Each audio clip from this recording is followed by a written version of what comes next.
Good morning, everyone, and welcome to the fifth online session that we have been hosting in this series. Let me just share this. Here we are. So good morning and welcome to all of you. We are so pleased to be here with you today to have our final engagement in this. It was an October series, but it's rolled over into November. So we really hope that you have been enjoying all the content that we've been sharing and the conversations that we've been having. I know I speak on behalf of myself and the team. We have very much enjoyed our time with you.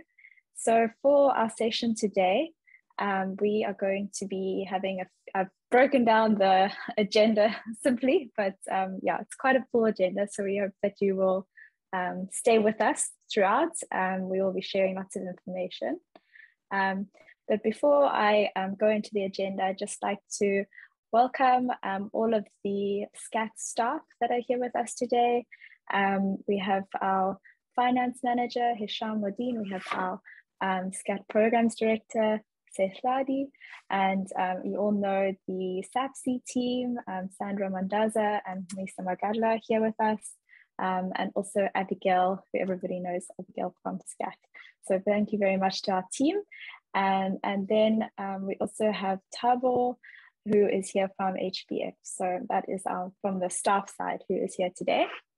And from our facilitator side, special guests that we have with us today, very warm welcome to Dr. Astrid van Kotze. She will be taking us through the problem tree activity.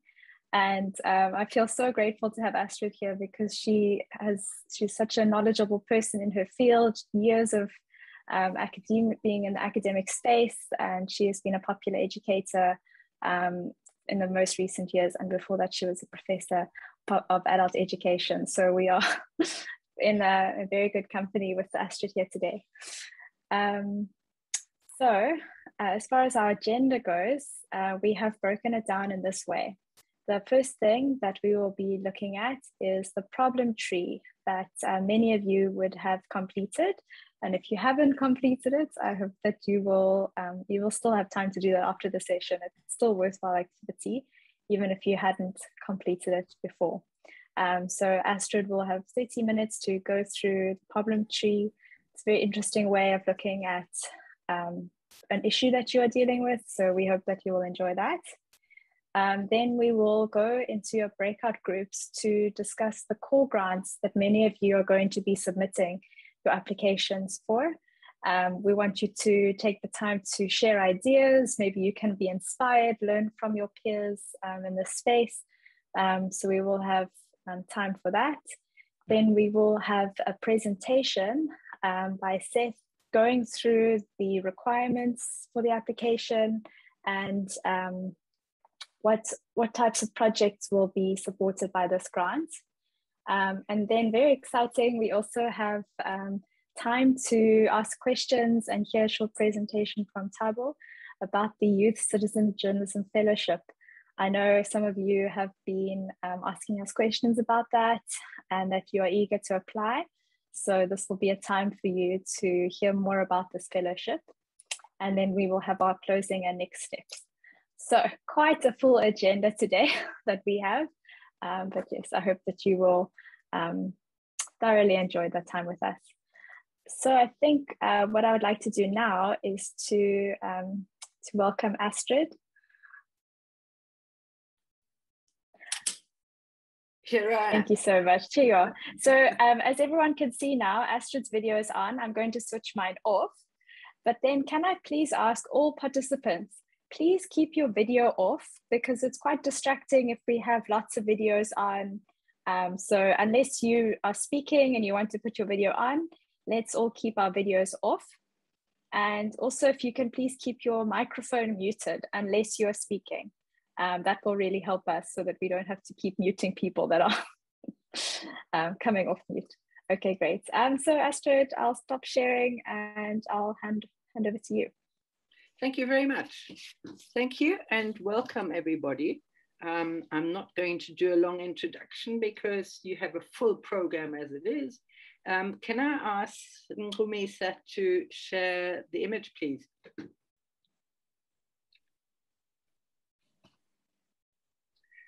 In the meantime, I'm not sure how many of you managed to do the problem tree exercise. So what I'm planning to do is just go through it in bits and pieces for those of you who haven't done it or who were struggling with it. And then I want to ask some further questions that go beyond it. So in popular education, we find this is an incredibly useful tool for doing a problem analysis, any problem analysis. It may be a personal one, a private one, it may be a collective one. If you imagine it as a tree, it helps you to understand it better. And if you are all about to apply for various projects, well, it might be a useful way to start with a problem tree analysis so that you know very, very clearly what it is that you're trying to change and address. So you begin really by just drawing a tree, a very simple tree, with a line where the soil level is. And the first thing you do is you write the problem that you're wishing to analyze into the main stem of the tree. In the example that you were given, the example is the climate crisis. So not just climate change, but the climate crisis. And this is the one that we're trying to understand a little bit better. We then move to the crown of the tree, the branches at the top, and we ask ourselves, well, why? How do I even know this is a crisis? What tells me there is such a thing as a climate crisis? And then I think of all the things that are indicators of the climate crisis. Responding to the question I had suggested here, what can I see, what can I hear, what can I feel that tells me this is a problem? And then you label each one of the branches with one of the signs of evidence. So could I have some example? Please feel free to unmute yourself and just speak very briefly. What are some of the signs that we're experiencing, that we see, hear, feel, that tell us that there is a climate crisis at the moment? Over to you. Just unmute yourself and make a suggestion.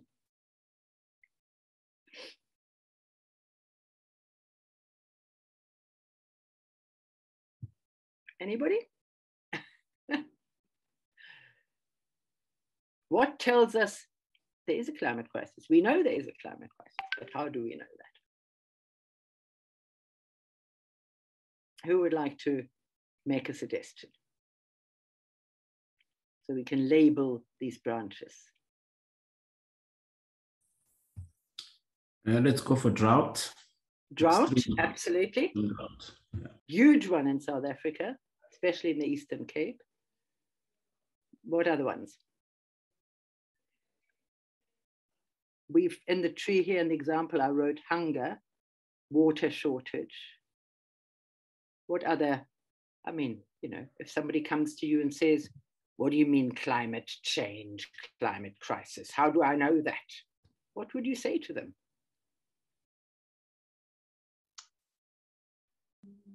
Rising temperatures. Rising temperatures, absolutely. So the rising temperature. Mm-hmm. Rising temperatures, so that you would label one of the branches rising temperatures. What do the rising temperatures lead to, by the way? There might be another branch coming off one of the main branches. Food instability. Food instability, absolutely. Rising food prices. No access to particular foods. What else? Suddenly we've got torrential rains, haven't we? So there's a whole weather instability. Yes? Health hazard. Yeah? Health hazard. Health alert, absolutely. Do you want to give an example? Because the toilet won't be flushed because there'll be lack of water. Okay. Very nice. What else? What about relationships amongst people? Are they affected by the climate crisis?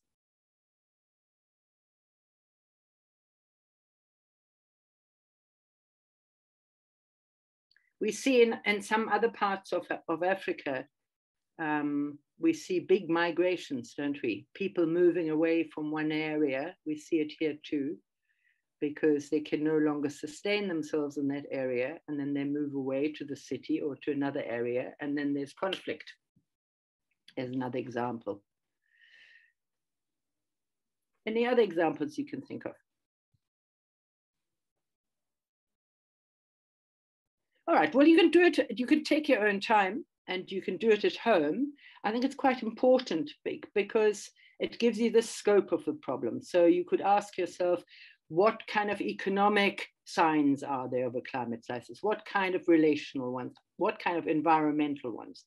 What kind of political ones? And so on and so on.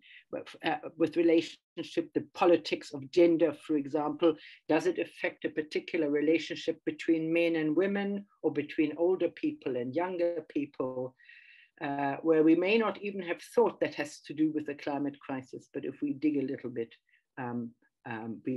we suddenly find that. Now, once we've described the problem in a lot of detail, we turn to the roots. We ask, where does this problem come from? What are the causes of this problem? And what we're trying to find out really are the root causes. And we label different roots with different causes. If we can move the picture up a little bit, please. Thank you. Okay, any examples? Why is this climate crisis happening? What are the causes of the climate crisis?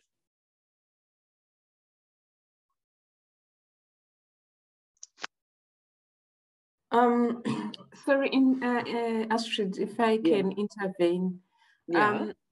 Normally what I usually do when they keep quiet like this, we just volunteer someone. They will start talking. So I'll start with Sanele to respond to the question. Sanele, please unmute and respond.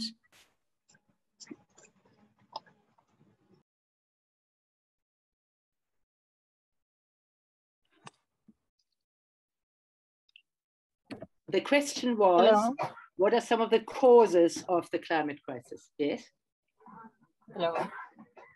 It's the is the dryness because there's no water on the ground. Okay, and why is there dryness?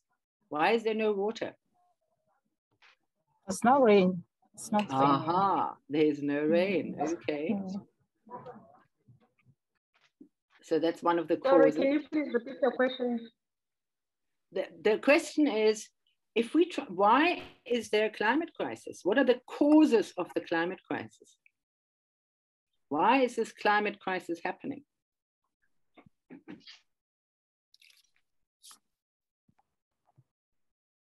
Okay. Air pollution is one of them. Air pollution, great. What about coal? What can we say about coal?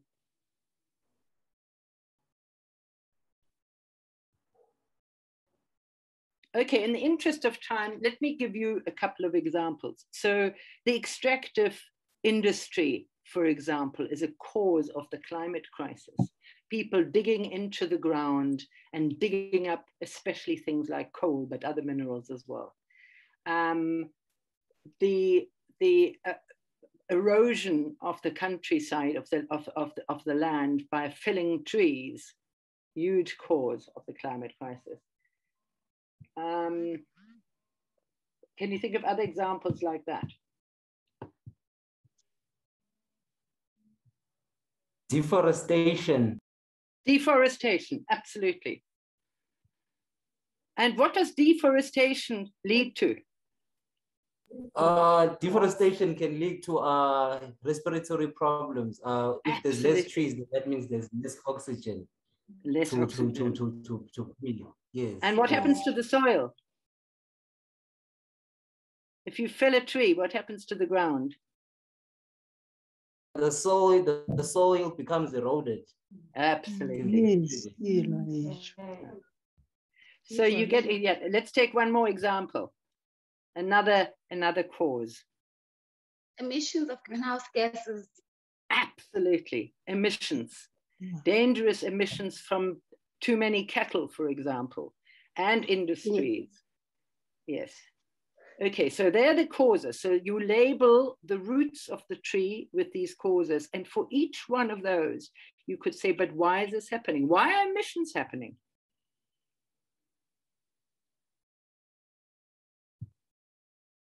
Who, I'm not sure who was speaking just now, but maybe I can throw the question back. Okay, they're happening due to human economic activities like industries that you mentioned before.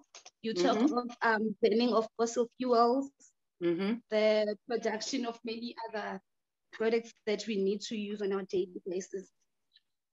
Great, but then, so I'm going to ask, but why again? But why are we using fossil fuels if we know they're bad for us?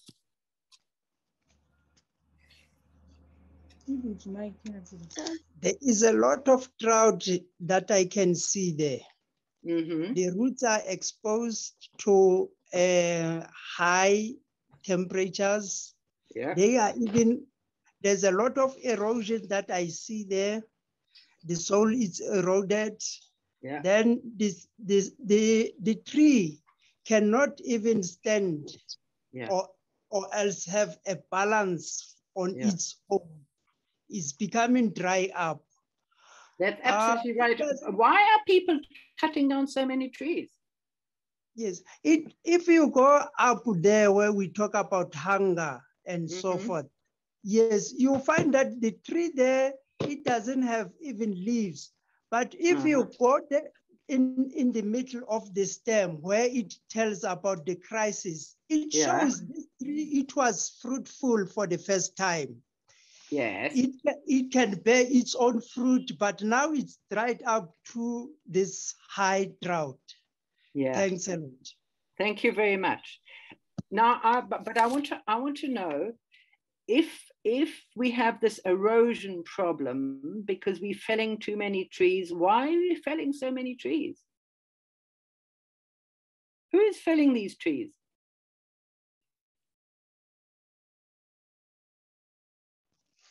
I think the problem is with human beings. There's no people who can take care of the trees. If we can get the scientific method that we get someone who's gonna irrigate. But the thing is, the irrigation system is too expensive. But if we can get someone to irrigate, the trees can stand a chance to survive. Then we apply the methods like boreholes, we extend up the rivers, then we apply the generators that extract water from the rivers, then we irrigate the trees. Okay. So irrigation might be one response to make things a little bit better. I'm still very concerned with the causes of why these problems are happening. I'm looking at where do these problems come from? What are the roots of these problems? So I'm asking myself, if one of the problems is that too many trees are being cut down, I'm saying, why are there so many trees being cut down? Who is cutting the trees?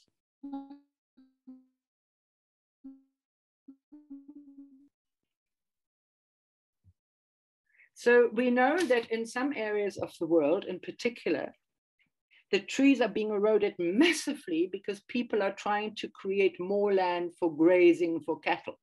Or they're cutting down trees because they want to dig down into the ground. Or they're cutting down trees because they want to build a great big development, what they call development. So now we need to ask ourselves, but why are they creating more ground for cattle? Why are they trying to create more ground for so-called development? And when we ask ourselves why, we also need to ask ourselves whose interests are being represented here? Who benefits from the cutting of the trees? So let's ask ourselves, who benefits? The people whose land or who are trying to grow vegetables and who are trying to graze graze their small livestock, they don't benefit. But who benefits? In many cases, it's big industries. Yes. Yeah. So in many cases, it's big industries who benefit, don't they? It's the people who are actually doing the eroding. It's the people who are doing the cutting, the people who want the trees gone so that they can do their development or whatever plan they've got for the land. It's not the people who are living there. They don't benefit. We need to understand these causes, because if we don't, what we're going to do is we're going to take this tree and we're going to say, we don't, this problem tree, and we're going to just cut it off. We're going to just cut the problem. Is it all right if I cut the problem? If I just cut the problem so that I can't see it anymore? Will that be all right? This problem tree, I'm just going to cut it down and it's not going to be visible anymore. Will that solve the problem? No, it will not solve the problem, because the root causes will still be there. They are under the ground. We may not see them, but they will grow again. As we know, that's what trees and that's what plants do. So, for example, if my problem is the climate crisis, and I'm going to now establish an irrigation system, and I'm going to drill a borehole, and I'm going to stop cutting trees, is it going to solve the climate crisis? No, it's going to make things a little bit better for some people, but it's not going to address the climate crisis. Because the climate crisis, there are much bigger forces out there who make decisions about your land, for example, about your community. And those decisions endanger your community, and those decisions make your community less resilient. So we need to understand the root causes of our problems, whether the problem is drought, or the problem is hunger, or the problem is a climate crisis, or it is drugs and violence, or it is teenage pregnancy. We need to understand where it comes from, so that we dig at those roots and we change those roots, and not just the part that we see. So, for example, if we have a problem with drought, giving people water is not going to solve the drought. It's going to allow them to drink, but it's not going to solve the drought, and it's not going to stop the next drought from happening. So what the problem tree does, it helps us to understand that we need to go right deep down to the root causes and ask ourselves, where does it come from? Who benefits from this? What are their interests, and how can we address that? And we know that one person alone can't do it. So we also know that we've got to work together and make much bigger plans to address those problems together. And I think I'll leave it there, because unless you've got some questions that you would like to ask or challenges, you're welcome. Anybody want to ask a question?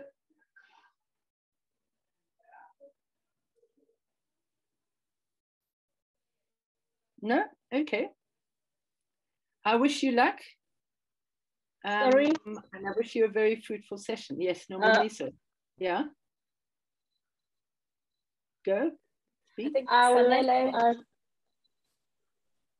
Yes, it's Melissa. I want to ask about, we need to, we're supposed to tell you about the causes of cutting trees or white. Can you please tell Mrs. Bond to repeat the question? I didn't hear it clearly. Okay. In also, each case. Also, before that, Astrid, yeah, can I come in? Yes. I have an interest that if we are saying the people who is benefiting from this cutting of trees, for example, because I want that question to be answered really.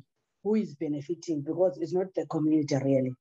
Is it the government, or is it a business people taking the resources of the community out, or so that they can, after that, because if they cut these trees, which means the community behind will left with the crisis of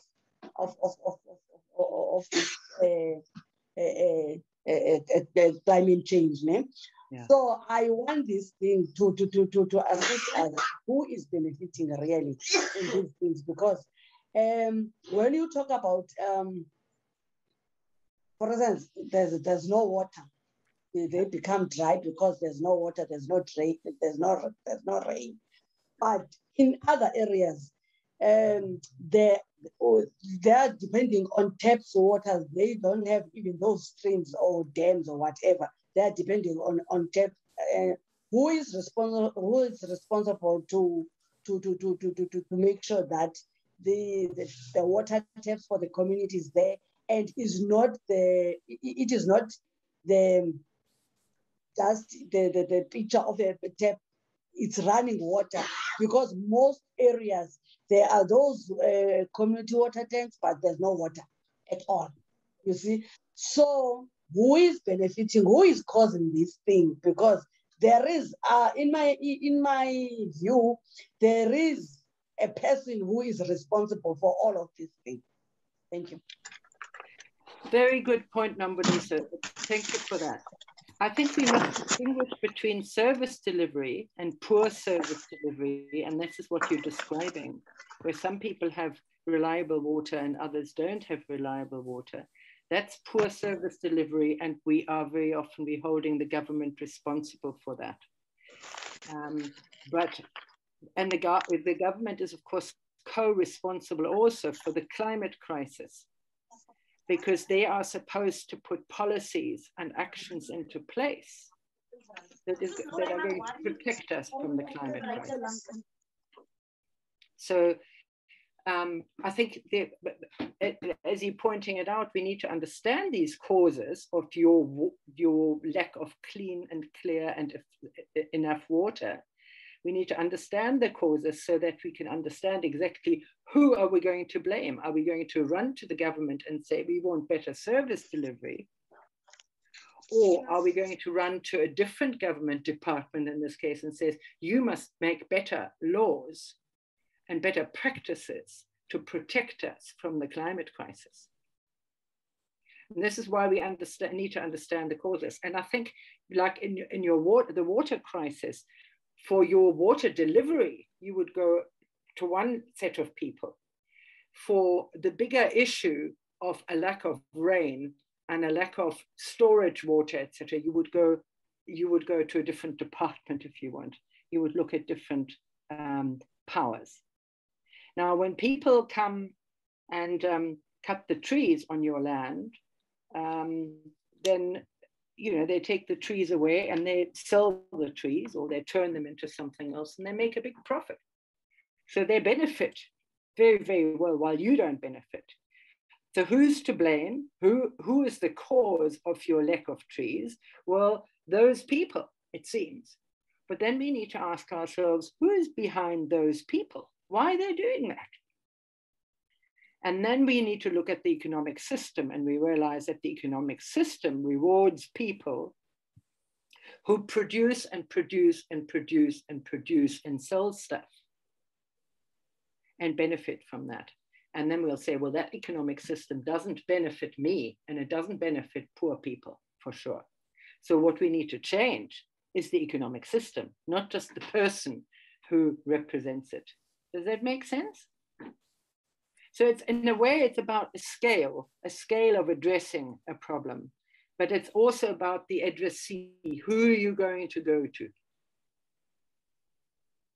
So on the one hand, you will say, I will build my resilience, let's say around water, by working within my community to save the water that we have, the precious water, to make sure that the cattle doesn't graze on the community dam or whatever it might be. And you set up rules within your community to protect this dam. But on the other hand, you must also go to other people beyond your community to say, you have to deliver better piped water maybe to our community. But that doesn't solve the problem of the climate crisis. In fact, it may exacerbate it. And that's the problem. So we fix the little things that we can fix, but we actually need to fix the big thing. And the big thing is the way that we are abusing nature. Tatu, you've got your hand up. Will you unmute yourself? Yes, yes, thank you. Do you hear me? Yeah. I'm very impressed on what you have already said here, because in the village that I'm living in, there's a huge project that was established last 2 weeks, I think, of cutting off the trees. They said those trees absorb more water. So now they will cut all these trees here and they will collect them, and we don't know where they will take them for.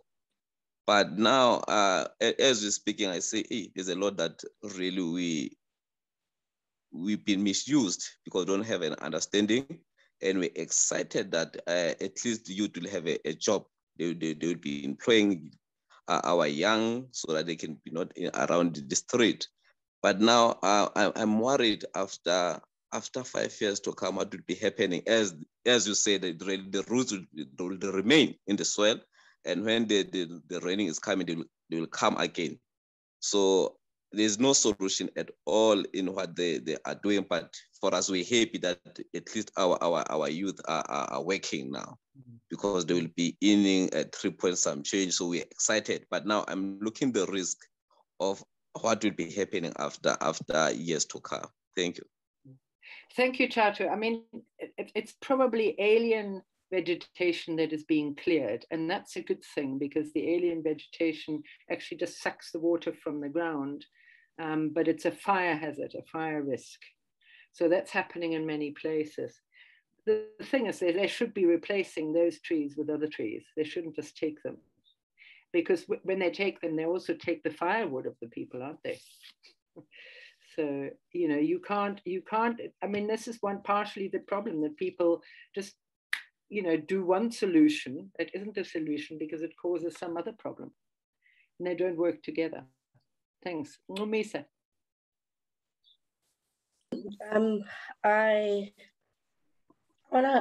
don't want to tap onto the question earlier. I don't remember, I was asking it regarding who's responsible for cutting off the trees in your villages. You just see big trucks and you don't know what's happening. I think in the previous PMEs, one of the PME was asking people to go to their local municipal offices, because they would know those contracts. So if you are aware that in your village, there's this company that comes every Wednesday to cut trees, your local municipality probably has a contract or should know about it. So maybe it's worth you visiting the office to just find out, because obviously they will not consult you as people that live in that village, but the private company that's cutting down your local forest would have a contract with the municipality or something, and municipality might be making money from it, but not benefiting the community. That's where the forest is at. So I think if you probably want to know if there's an activity of that sort or any other activity happening in your community and no one knows about it, visiting a municipal office, because you're deserving of that information if it's in your community. Maybe organizing people in your community to stop it if it's not benefiting you, or if it's alien trees that were planted a while ago. Because I know in my community, that's what happened. It was years ago when they planted those trees, and then we were like, what are these trees for? And they were also wasting a lot of water because they're not indigenous trees, but they were planted by a certain company with a certain vision without consulting us. And so now it's a matter of us getting together and putting a stop to it. Absolutely. Yeah. No, thank you for that. Absolutely. Yeah, it's collective action that is going to change things, the bigger things. And yes, and we need to learn to speak up and challenge and say, why are you cutting trees, or why are you drilling a borehole? In the rich areas, in the cities, people are all drilling private boreholes. Now, who does the groundwater belong to? Not to them. So we need to ask, you know, who benefits when you drill a borehole? In this case, it's very often wealthy people who have pretty gardens. But they're taking everybody's water. So it's a problem. Yeah. Any other questions?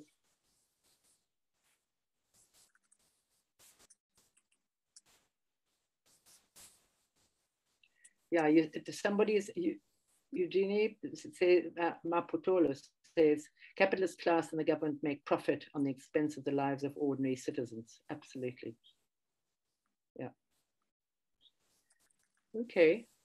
Well, thank you very much. And I hope you know, the tree metaphor is going to be useful in your lives. Because really we do need to look at we so, you know, addressing what we see and what we hear and what we feel is very important, but it is a little bit like putting a sticky plaster on a sore and you can't see it anymore, but the sore is still there.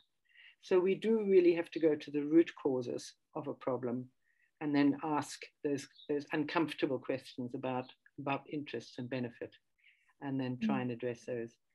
Thank you very much. I wish you well with your session. Sure. Thank you so much, Astrid. And that's, yeah, I think the benefits of doing this analysis that you've been presenting to us is when you stand back and like, what is the root cause? And then think about who's responsible and what agency do you have to address that? And sometimes I've seen examples where there's a problem in the way that somebody wants to address it will not actually address the problem. It's some action, but not necessarily going to get to the root cause. And so I think it's a really worthwhile exercise to sit down and actually think about it in this. And I really love the visual of the tree, because you can't help but see how everything's connected and where the foundations are, and just seeing how some of these things are deeply rooted in our history. And it's sometimes not it's not great when you look at the deep causes, but it's a worthwhile exercise. Can I just add one little thing there? Usually when we do this exercise in person, different groups work on different problems. And then we're going to put all the trees together in a circle. So it looks like all the roots come from the same ground in the middle of the circle. Sure. And then we're going to say, well, how come unemployment and hunger and climate crisis and all of these things come from the same ground? So what is that ground? What defines that ground economically, politically, socially, etc.?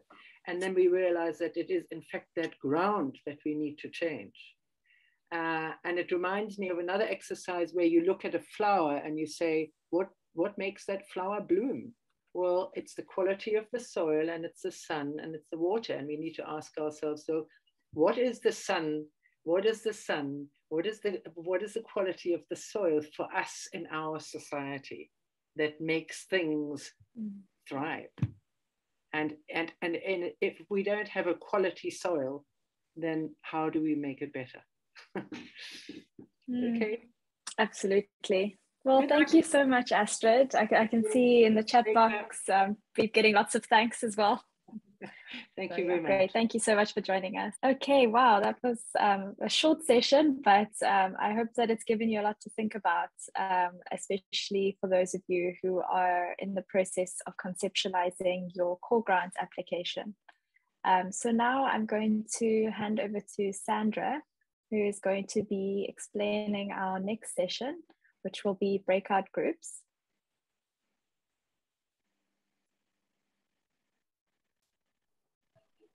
Thanks, Claire. Good morning, when you're ready. Okay. I was going to say, when you're ready, you can let me know and I'll open the rooms. Oh, okay. I just want to explain what we are going to do first. So good morning to everyone. I hope you are fine. So today we are going to do an activity from all the sessions that we have been doing. Our intention is that when we apply for the core grant, our proposals are meaningful, and whatever project that we are going to implement it's going to have a lasting impact to our community.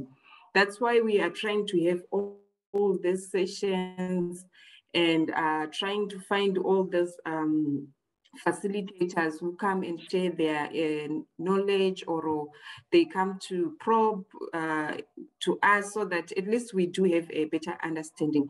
Last week, part one, we met with the lady who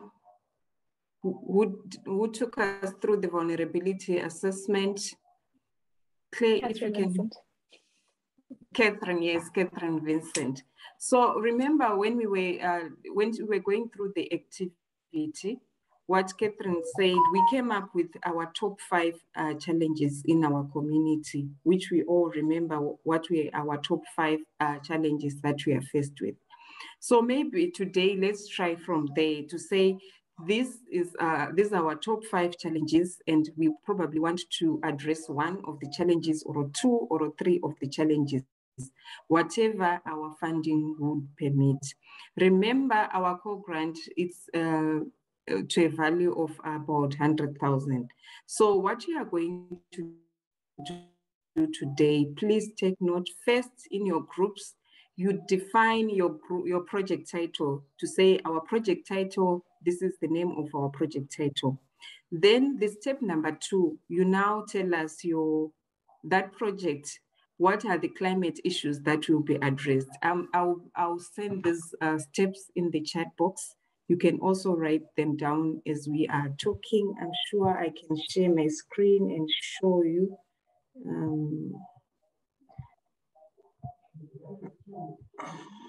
Let me just share my screen. Okay. Then after you have listed how the project is going to address the climate change issues, or the climate issues that you are faced with, then you tell us what would be the expected outputs and the time frame to say, how long will this project last? Will this project last for 2 years, 3 years, or how long will your project last? And you can briefly list as well the resources that are required, that would be to an amount of 100,000. So this is an exercise that we are going to do today in preparation for us when we actually submit our core grant. Remember, when you go into the groups, you need someone who will write and someone who will give you feedback. So Claire, you can assist by, you can assist by getting them into the groups now. Thank you. Thank you so much, Sandra. I will open the groups. Also, just to say, I know some of you have been having network issues, so you leave and then you come back. So please just take notes of the groups that you go into, because when you come back, I won't remember if you were in group 5 or group 4. So just when you arrive in your group, just see, okay, which room number are we? I can see many of you have been coming in and out. So that will, that may be an issue. Unfortunately, we have 6 groups, and there will also be a staff member present in each group. And the staff member, as usual, is just there to make sure everybody's participating and that you've got your questions that you're responding to. And so in group 1, Abigail will be there. And in group 2, Colleen. Group 3, we have Nosivilo. Group 4, we have Misa. Group 5, Sandra. And group 6, we have Tabo. And I will also be popping into all of the groups. If you have a question, as the facilitator, you can message me directly and I will respond to your question. Great. And then we will have the groups open until 12:10, so it's 20 minutes. If you haven't had a chance to think about a core grant yet, just take this opportunity to think about it and share and discuss. Use the time really to have a good discussion. Great, thank you. I will open the rooms now. Okay, welcome back everyone. I know that some of you had a bit of a slow start to your discussion, so maybe you feel like, oh, you didn't have enough time, but this was just to get you thinking and to share ideas. And I was in a few of the groups, and in one of the group, there were so many questions. We didn't necessarily have answers. But I think if you can share those questions and share what it is that your group was concerned with, even if it's not what Sandra asked specifically, coming up with the title and the time frame, please just share what was discussed in your group. So I'll hand over to Sandra now, who will be facilitating the feedback. Thanks.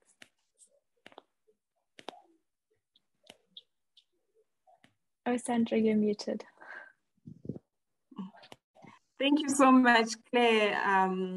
Today, I'm not going to facilitate the feedback. I'll be listening in. I'll ask Numisa to facilitate the feedback session. I'll be pitching in here and there. Numisa, if you can take over. All right, Sandra, thank you. And thanks to everyone who participated. I know my group, we had a lot of questions and ideas that came through. We tried to answer all the questions really with project ideas, and from there we also had questions. So I'm going to start with group 1, if they can share with us some of their group ideas and not group ideas, project ideas, and what questions actually came out from those ideas. Group 1.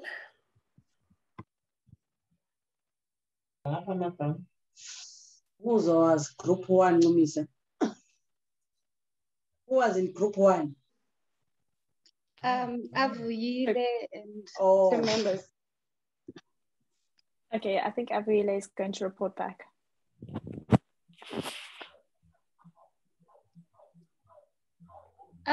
Good day, colleagues. I'll be reporting for group 1. We discussed quite a number of things. We managed to come with the project title.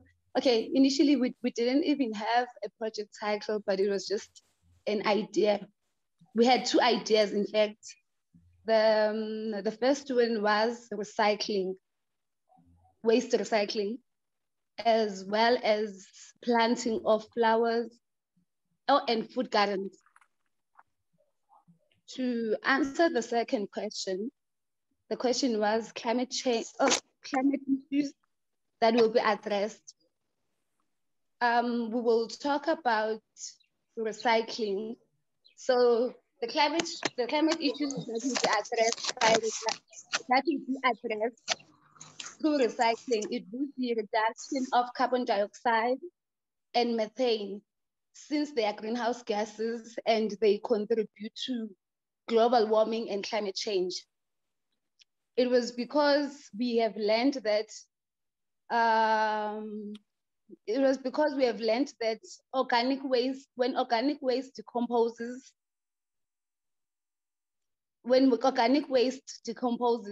carbon dioxide and methane are created, and they are part of greenhouse gases, and they contribute largely to global warming and climate change. And this will also reduce illegal dumping.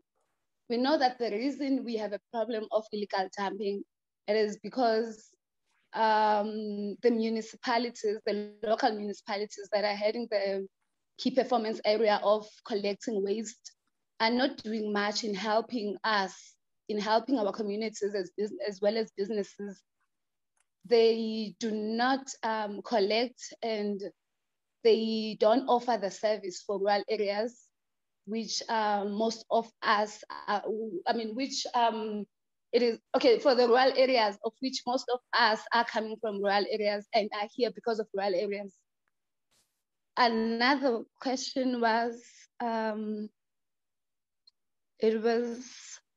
what was next? The expected outcome, I've covered that. Okay, it was the time frame.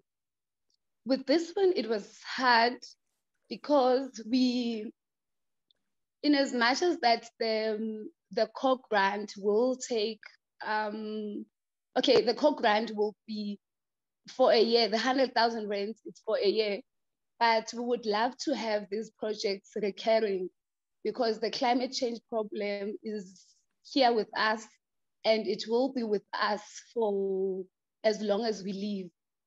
So we cannot have a project that will only, the project that will only take place for a certain period.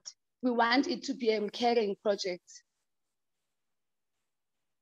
Especially now that we are talking about waste, because waste will always be generated and every one of us is a waste generator. So there's never a time where we will say we have collected all the waste. Waste will always be generated. The resources that are required, we will require many resources depending on the project that we'll be doing. For instance, if we are doing paper recycling, we will need machinery, such as boiling machinery. We will need people, that is resource persons, the personnel that will be working, the ones that will be taught the skill. We will also need to have waste bins that will be properly labeled, encouraging segregation from a point of generation, because we know that when you recycle waste, it has to be segregated because you cannot mix food with papers. You cannot mix bottles with glass bottles with plastic bottles. So basically we will have to have such bins maybe placed in every street corner. Maybe have those big skipper bins in our communities where we'll be encouraging people to dispose waste there rather than disposing anywhere. And also encourage our municipalities to have signs where they will be discouraging illegal dumping. Maybe, if possible, give a fine to whoever is doing illegal dumping. Also working together with the community members, the chief, ward councillors, and many others. I don't know, there's an important point that I forgot that we spoke about. The one that was talking about closing knowledge gaps, because we have seen that most of the things that lead to climate change are mainly man-made, and they don't do, we don't do them because we don't care. It's because we don't have information. We are not aware of the damage we are causing. Therefore, there's a need for workshops and awareness campaigns on issues related to climate change. Thank you. Maybe my group members will add. Thanks, Avile, for that feedback. The group, you guys really went in deep. The conversation, which was really great. There is luckily a WhatsApp group. The conversations can continue there. If you have an idea and you have a question that you can't answer, I'm sure we can all help each other there. Please use the WhatsApp group to interact, and maybe someone may have an answer to some of your questions. So yeah, we'll move on to the next group, group 2. Please share your discussions very briefly, and yeah, maybe highlight some of the questions that you had so that we can help each other respond to those on the chat box here and on the WhatsApp group. But great presentation, Avile. Thank you so much.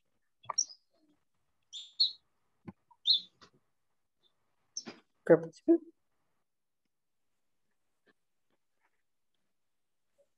So who are the members? Just the first 2 members, please, Nomisa. So group 2, we had Wendy, Noluthando, Festile, Mandisa, Lindiwe. It's Mandisa, Noluthando, Seth, Wendy, and Colleen. Lindiwe, anyone?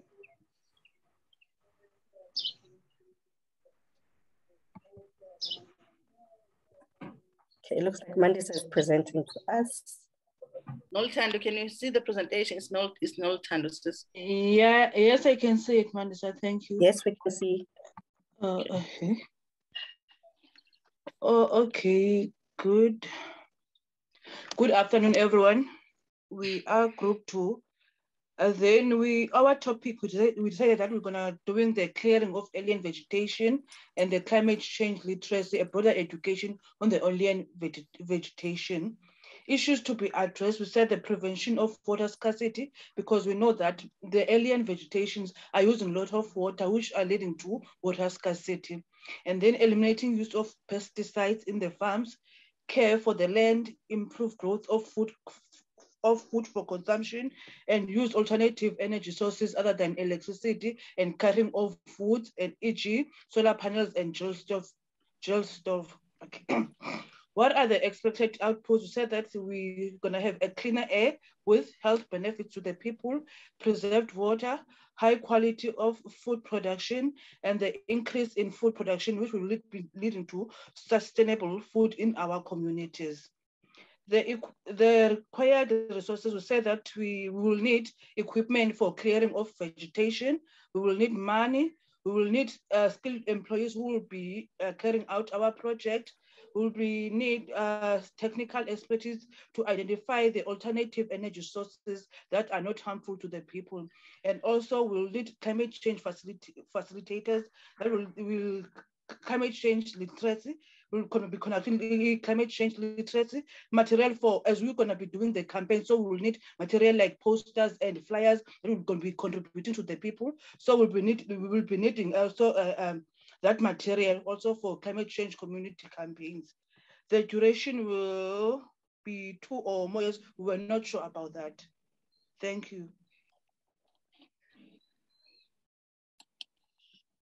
What were you not certain about, Mandisa, in the group? The duration, as the previous group was saying, preferable 2 or more years, because climate change is here to stay. So we prefer a longer duration for the project. Okay, I think in our group, Hisham mentioned this to say that in your proposal, you think you may need to think about the project duration, and because particularly this project is going to be over 2 years, then what then? So you need to be very strategic about your planning. And if there's going to, because the project is going to continue and you're going to need more funding, you need to have a plan in place of then what happens when this plan runs out. What's plan B? You also need to be aware of what's going, because with tree cutting and other things, what are you going to do with the trees that you've cut?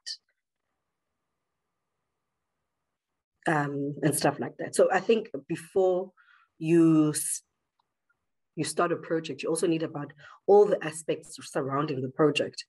What's going to happen to those that were benefiting from the tree cutting, the local jobs that were coming from that private company that you are trying to stop from cutting trees. So you need to be proactive when you're thinking about such things.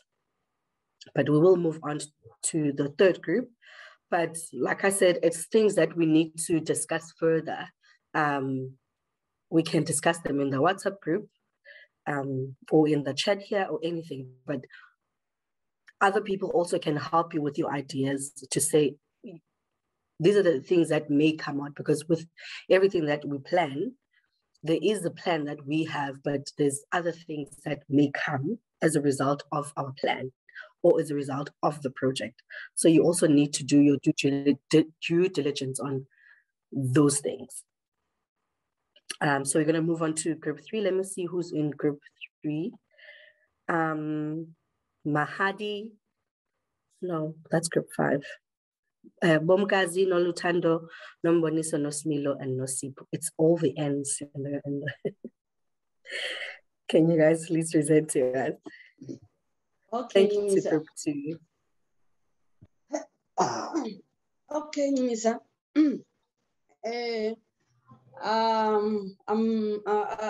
We didn't finish from our group, first of all, because we discussed a lot at the beginning about the topic. We've come up with 2 topics. Others, they have gardening and education campaigns on climate change. So we do have those topics. But we discuss a lot about the issue of gardening because of drought that we are facing with. That how are we going to have this project as a food garden? Because if we were talking about boreholes, because when you come up, how are we going to address these issues? We said education, to share with people about this climate change, how to protect the available streams and encourage them to advocate for them to get as boreholes from municipality by consulting local municipalities. But that thing of consulting another person, it's a good thing, but we cannot rely on it. If we can have the budget to do these boreholes, we can take it in within the project. But the challenge now is that if we are looking on the budget on hand, if we're talking about boreholes, it was the concern of the group members that maybe it can not be successful for us to make these boreholes for gardening. So we just stopped there because of we are having a lot of different ideas. Thank you, Numisa. All right, thanks. We are a little bit behind of time, so I'm going to allow the conversations to continue, like I've been saying, on our WhatsApp group. So now we'll move on to my group, group 4, and I'm going to ask if Eugene can present for us. Sorry, Eugene.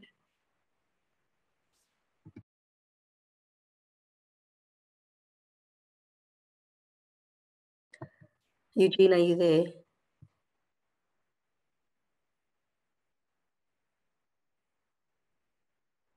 Tato, Vuyo, Vuyani, please, anyone?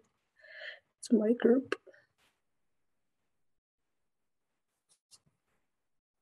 Is it Michael? Is Michael there from TUSO? Yes, also, yeah, anyone from my group can present. Thank you, Vian. Hi, Vian, thank you. Okay. Our project, I think, we discussed a lot, but we come out with that project that is to cut down those island trees. Those kind of island trees are whittle tree. They have an example of that. And the climate change issue is that we are going to address there. We are trying to save the water, because those trees, they draw a lot of water from the ground. So we're trying to save the water in order to have enough water. As we know, in South Africa, they have enough water in South Africa. We have a problem of water here. And another thing, what expected the output? The output here, you are going to have enough water. That's what we're going to do. The time frame, it was going to be 2 years, but we expected that it was going to take a lot of time, but we don't have enough funds. We're trying to get enough funds. What are going to do with those land, with those trees that we cut down? We're going to sell them, the big ones. They said that the big ones are going to make papers around those and there are big trucks that we have in Berlin. They transport those trees around to Durban or to Cape Town to get more papers around them. The resources that we're going to need, we're going to need people that are going to work there, and we're going to need the machines like those chainsaws that we are cutting those trees, because they are huge trees, they are big. Thank you. Thank you, Vianney. So I think another idea that came, or project idea that came from our group is sort of like a water catchment, where in the Karoo, there is literally no water, but when rain does come, there aren't proper structures where the rain can be kept or the rainwater can be stored. So the idea was then finding ways of keeping rainwater for longer periods of time and some people may have tanks, but it will be only like one JoJo tank per household, but something that can be done as a community. So maybe have like a water catchment, I don't know, area, but also it, like I said, the ideas of how to go about with that. Help would be needed from everyone else. If you've done that before, or you've seen it being done somewhere, and if you have an idea really about how to go about doing that, the help would be really appreciated on ideas around like a water catchment area that can happen, not in a very small, but not in a big scale, but something that can assist community when it's actually very dry. But if you have any idea how that can be executed, please use the chat or the WhatsApp group to help us with figuring that out. Yeah, I'm going to move on to group 5, and people that were in group 5 are Mahadi, Nokpumla, Patricia, Sandra, and the Melville Advice Development Center office, sorry. Anyone from group 5? Monica.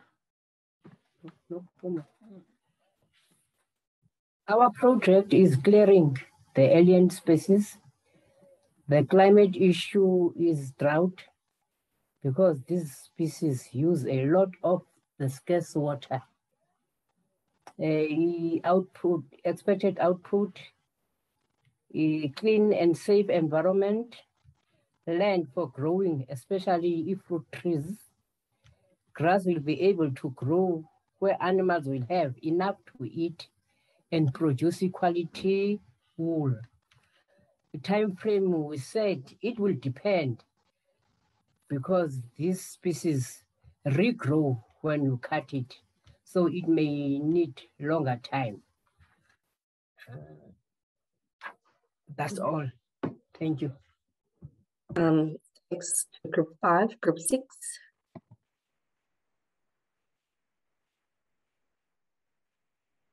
Group 6. For our project title, we had a food garden project. For the second question, climate issues that are going to be addressed, because we're going to be planting, we are going to be addressing the water or the issue of water shortages. We need to have water, so we have to address that issue. Also, another issue just going to be addressed is food security and stability, also soil erosion. Soil erosion being, we're going to rejuvenate the soil by planting more trees and, when saying trees, I mean plants and vegetables. Also, yes, for question 3, for the expectations of the project, we expect to have a more stable food security. By doing that, we're going to make sure that we're going to provide fulfilling schemes for the communities that need them. Also, we expect to give job creations for the youth and also the women of those communities. Also, the skills development and the transfer of skills is also going to be ensured in those expectations. The economic development of the community also is going to be another issue that we're going to be, another expectation that we expect, we hope to achieve. For the 4th question, the time frame, because we're going to be planting and we know that plants do have seasonal. So it could be 2 or more years. Hopefully it could be more years, but we don't have a definite time frame for that because plants are seasonal. We're not going to plant the same plants each and every year or month or day. For the 5th question, the resources that we need. The first basic resource that we need is land. We need to have land, JoJo tanks, fertilizer, gardening tools, safety equipment, fencing, seeds. Also, we need financial resources and experts that are going to be overseeing the training for all these community members that are going to be involved in the food gardening project. Thank you. Thank you to group 6, and those are really great ideas. Something that I think we need to all take note of, if you're going to be doing something that has sort of like a permanent contractual agreement, like things like land, you may need to, I don't know, consult on basically purchasing land. And if you can get those contractual or legal advice for free, maybe from someone from the community or someone you know, maybe it's something that you may not necessarily need to pay for. So if there's anything that you can access within the community, or skills that you can access within the community, it's things that you also need to look out for, so that you don't spend all your budget with lawyers and trying to secure land and stuff like that.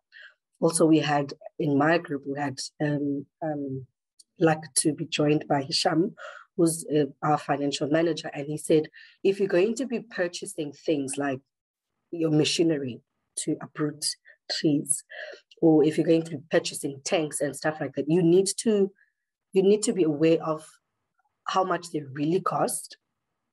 And in your proposal, maybe submit the quotes for your machinery, and what are you going to do with the machinery when the project's done? So things like that. So thinking out of the box, and not go maybe spend half of the funding on machinery that is going to sit and not have a job to do after the project's done. So it needs to have a lifetime that is very viable, instead of just what you're going to do with it. So I'm not sure if I'm making sense, but when you do submit your core grant application forms, if you're going to be buying big machinery, you need to maybe attach quotes to it, so we can see that this is something you've done research on. So I'm going to hand over back to Sandra. If you guys have any questions around or comments around this session, please do send them here on the chat box or on the WhatsApp group, so the conversation can still continue.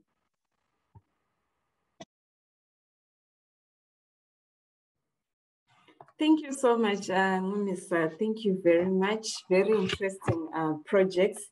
So I think we do understand that the main purpose for this is just what are some of the steps that we must follow when we are actually trying to develop our project. In our minds, we have to be very careful to think of what are the climate issues that we are going to address. Remember, this project is on building resilience to climate change. So our projects should be climate focused, and we should be very clear to say what are the climate issues that we are going to be addressed. You see, Seth will be coming and presenting the core grant applications and all the requirements. There's let me not talk about it. There was an interesting project that caught my attention. I would love to hear more about that project. Group 1, I think it's Group 1, who had a very nice project on recycling. Avuile, you were the presenter for that group. I just wanted to understand, I didn't catch where you said what are the climate issues that will be addressed by this project? It would be reducing greenhouse gases that are caused by waste. Okay. Okay, yes. I mentioned, let me continue. I mentioned carbon dioxide and methane. Mm-hmm. Yes, which is very yes. Carbon dioxide and methane, they are usually created when organic waste decomposes. Mm-hmm. Because we didn't. Yes, do you understand that? Okay. Yes, I do. Where are you guys located?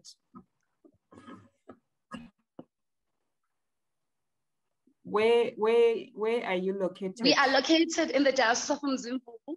The Diocese of Mzimvubu is in the side of Eastern Cape and the south eastern side of KwaZulu-Natal.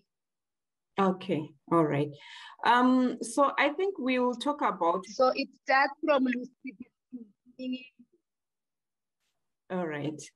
Okay, we'll talk more about this project when we'll talk probably if we still have time after this session or in our WhatsApp group. Mostly when we are looking at rural areas, rural in our communities, which are rural based, the waste that we generate, not that I want to say we must leave litter all over, but the quantities there are minimal for us to say we are actually addressing the carbon emissions that are emitted into the atmosphere. That's so if we say we are reducing the greenhouse gas emissions, it's very, very minimal because of the quantity of waste that we produce in rural areas. If it was in an urban area, yes, urban areas, they do have lots of waste, especially when we talk of landfills. I'm not sure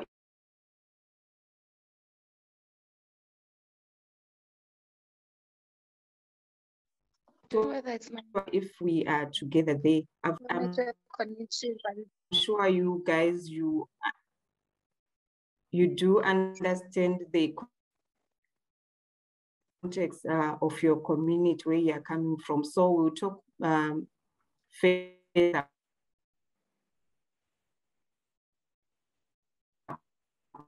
on that. Sure. Sandra, unfortunately, your connection is breaking. Thank you so much, Sandra. We will appreciate.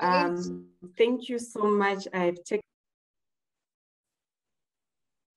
Sure. Sandra, I'm sorry, your connection was breaking there at the end, so I don't think we quite heard what you were saying.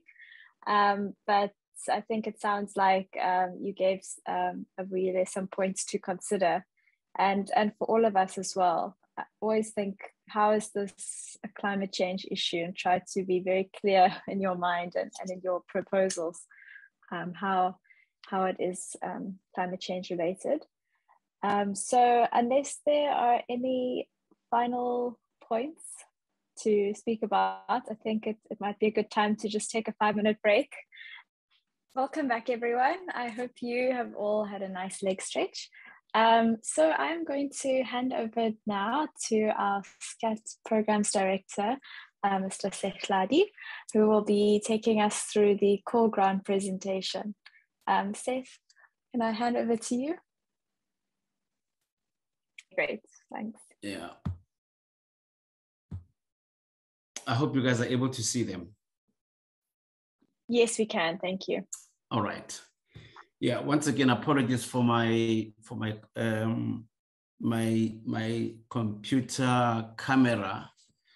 It's got its own mood. You know, I think it's a Winterfeld mood. I don't know why it's doing this to me. 1 minute it's working, the other minute it's not working. So this morning I woke up and again it's giving problems. But I'm just glad that you guys are able to see what we're going to be talking about. And thank you to Claire and Sandra and Mumi for organizing this, and also to the participants for logging in this morning. We really appreciate it. And I think on behalf of SCAT, we are so excited by the level of commitment and dedication to this program, and the excitement that that the participants have really demonstrated in the past. In fact, since the beginning of this project in July, the inception program, the online seminars, and all that, from time to time go into the RORC, or is it RACR? Yes, RACR WhatsApp group, and just the things that you guys are posting, the comments, are very, very encouraging and very exciting to go through. So yeah, let's talk about core grants. I'm not going to take long, probably 20 minutes or so. We should be done. We've spoken a lot about this, and Joanne did a presentation. I think it was in the inception program when we introduced the program to you guys about what core grants are. So we're just going to rehash that so that we have a bit deeper and broader understanding of what these are. So basically, there are macro grants which will be awarded to 8 CBOs over the 2-year project period. You know that this project run in 2021, 22, 23. Yes, a 2-year program because it started this year. So 8 CBOs will have an opportunity to be awarded this macro grants. And I think we need to make a distinction between a micro grant and a macro grant. Micro means small. And that's why the micro grant applications were just limited to 8,000 rands because they are small grants for small projects. The macro grants are big grants for big projects. And I think as you think about your macro grant project, think big because these are big grants. And basically they are for the development and implementation of community-led climate resilience strategies. So those resilience strategies may either be mitigation strategies or adaptation strategies. You know, any project that will be seen to be either mitigating against climate change and its impact in their community, or as an adaptation strategy, will qualify for this macro grants. You've had this figure be mentioned in over the 2 years. There's 8 macro grants projects of 200,000 rands, but each year will make available 100,000 to each of the 8 CBOs that will be qualifying for the CBO. So what that means is that we might have 8 this year for 21, 22, and then a different 8 in 2022, 2023. But the allocation is 100,000 rand per LDA, or sorry, per community-based organizations, or a faith-based organization working in the community, or a faith leader attached to a CBO in those communities. So the maximum budget per project is 100,000, and that's why the word macro. So you need to think big when you thinking about this project. Sorry, what's happening here? Like I said, therefore, implementation of climate adaptation or mitigation interventions. And this morning in our breakaway groups, we've tried to come up with ideas of what those adaptation or mitigation interventions may be. And I think in past sessions, we have defined what an adaptation is and mitigation is. Adaptation simply means we are adapting. There's nothing much we can do. We are just going along with what is happening, and we're coming up with strategies to help us to sustain or go through that period. You know, it might be for example, installation of a JoJo tank, so that we can capture water because of those type of situations. Or it may be political climate interventions. This talks about policy, advocacy, talking to the powers that be, creating an awareness of what climate change is doing in your communities, but appealing to the powers that be to make changes to policy or to the programs or intervention in your particular community. Or it could be sustained climate literacy campaigns, information awareness, education, training, creating awareness of what climate change is and its impact and implication for our livelihoods and our lives, and so forth. In our group, one of the issues raised was that whenever people mention climate change, people start asking, what are you talking about? What is climate change? And so there might be a need in your community to embark on intensive climate change education, information dissemination, information awareness, creation of awareness. It might be either through education literacy programs or workshops or seminars, whatever way that you may think would be important and effective in coming up with your adaptation or mitigation interventions in your respective community. So the grants are made for that, or it could be a combination of all three. You can come up with a program that looks at an adaptation strategy, including a policy or political intervention including included in that as well as an information dissemination program. So it can be a combination of those three strategies, or it can, or any two of the three, or one of those three interventions that you might think of. But as well, like Sandra was saying earlier on, think in the context of your community. What are the issues, climate change issues, that you are dealing with and struggling with in your community that you want addressed through this macro grant? What are the criteria for applications? These grants are available to all participants or CBOs that are registered to participate in the project. In other words, those that have started with us in the beginning, from the inception, they've attended workshops, they participated, they are registered on this program or on this project, they qualify.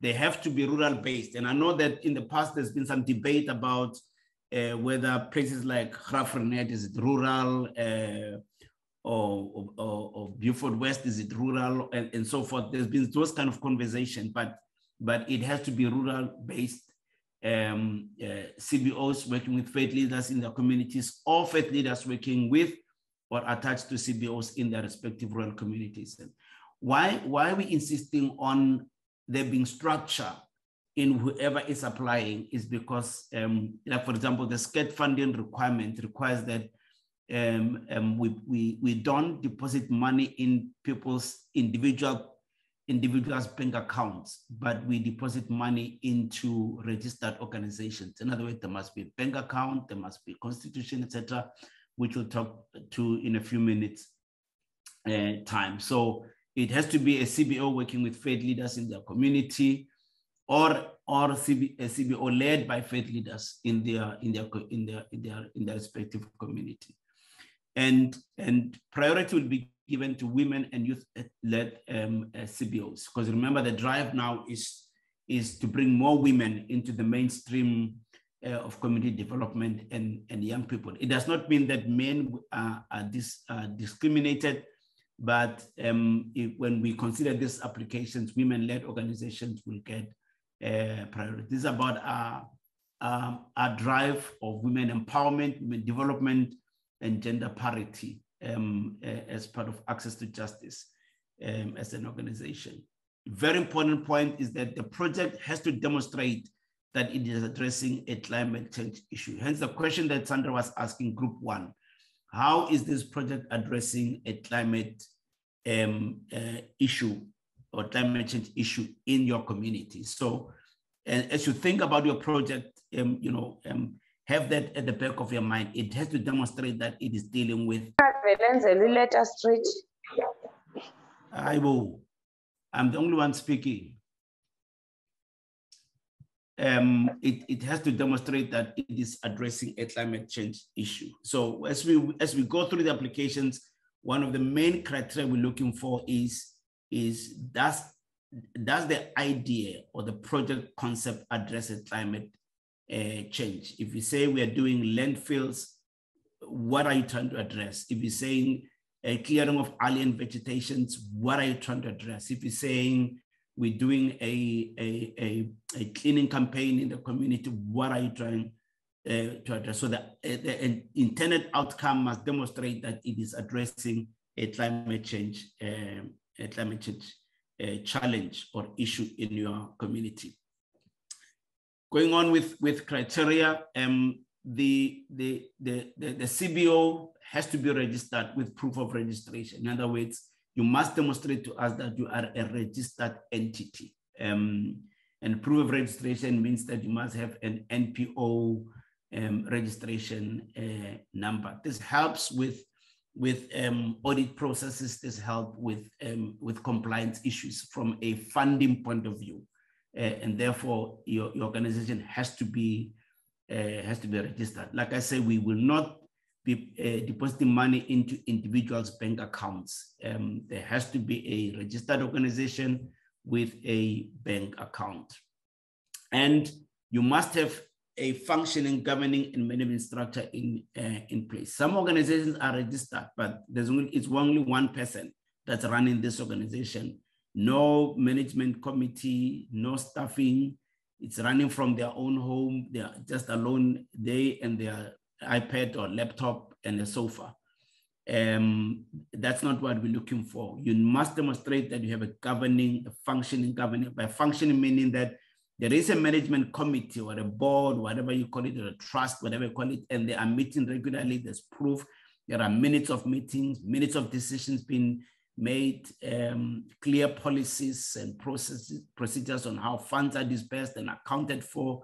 Those are things that we're looking for, because remember, we will be issuing out public funds to your organization, and therefore we must demonstrate that we've shown good stewardship and that we are accountable for every cent that we put into organization's bank account. Like I said, it must have an active bank account. Now, having worked in the development sector for long, I know the challenges that we have with banks. Don't give us a bank account that's been dormant for 10 years, 15 years, and it has amassed a lot of interest or charges in it, and we're not aware, and then we deposit money into that bank account, and half of the money goes towards the bank charges that you've been owing the bank so long. So make sure that your bank account is active and in the clear, etc. So it is very, very, very, very important, because we don't want to give 100,000 for a project, 100,000 rents, and then only to find that you're only able to access 50,000 of the 100,000 because you are in overdraft or you have amassed charges and interest on your bank account. So it has to be a healthy bank account, for lack of a better word. I think that's very, very important. Another important thing is that the CBO must demonstrate that it has capacity to implement a 100,000 rand project. In other words, you must show us that in the past you have dealt with big projects of 100,000 and more, or you are currently managing or handling or implementing a project of that scale. And why we say that, guys, is that we don't want to set CBOs up for failure because they have not been able to manage big projects. You know, the biggest they've done, 5,000, 10,000, 15,000 rand per project. And all of a sudden, they have to manage 100,000 rand project. They don't have systems and processes and accountability structures to ensure that the money is well spent and managed. So we don't want to set up CBOs for failure. So one of the criteria will be us certifying ourselves that this organization has the capacity and the ability to manage or implement a project of that size. 100,000 rand is a lot of money, guys, and be willing to enter into grant funding agreement with SCAD. Now, those are things that we look at from an accountability point of view and a funding point of view. And that it has to be registered, have a functioning government structure, must have an active bank account with authorized signatories, have the ability to manage or implement such a huge project. It is rural based, and the project actually demonstrate that it is dealing and addressing a climate change challenge. The process, how are we planning to go about with this thing? We strongly recommend that part of your application process is to conduct a community-based climate vulnerability assessment. And I think there was a session 2 weeks ago, if I remember well, Sandra, on how to conduct a climate vulnerability assessment. You can go back to the notes, you can talk to Sandra, you can talk to Claire, you know, if you've forgotten how to do it, because that will help you determine where is your community vulnerable in terms of climate change. And it comes back to the question that Sandra asked, you know, where do you live? you know, and if the person says we are in the rural areas of the Eastern Cape. Now the question is, does Olwetu, can you please switch off your yes, thank you. And now that helps, you know, in terms of is gas emissions or are gas emissions a real threat to livelihoods in your community? You know, for example, I grew up in Winterfell. So when somebody talks about what do you call this, smog or air, you know, air pollution, for example, I don't know what they're talking about, because I mean, from where I live, you can see for almost 10 kilometers, 360 degrees, because the sky is clear. I mean, there's no smoke or smog or fog, whatever it is. So that's what we're talking about. So, and a vulnerability assessment helps us to determine where are the areas of climate vulnerability within our communities. But when you come to the townships, like for example, when you go to Langa, even go to Kailicha, and you look at the amount of rubble, plastic, bottles, and all sorts of things, you know, that are lying around, and then people just dumping human, baby nappies and everything. You can tell that, you know, the issue of gas emissions, you know, and all those type of things is high, and that's what Sandra was saying. So your vulnerability assessment process will help you determine where your area of vulnerability is, and where needed, please ask for support, guidance, and assistance when you complete your application form. Don't struggle alone in your corner trying to find out basically, you know, what is it that I need to do and what is required of you. You can talk to Claire, our climate change program coordinator, or you can talk to Sandra, you can talk to Ngumisa, you know, the subsidy project officers. You know, they will be very, very helpful in terms of guiding the process and guiding you and answering some of the questions that you might have in terms of your project application. And once you've done that, you complete and submit the core grant application form on or before the 30th of November 2021. And I'll come to the process more clearer in a few minutes' time.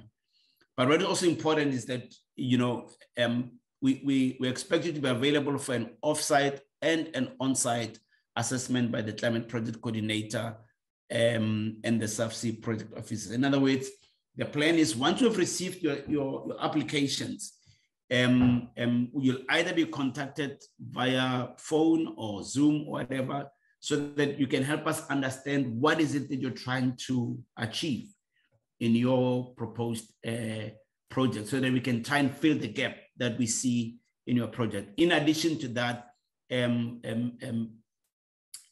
Claire and Sandra will talk more about that maybe in the next few days or even today.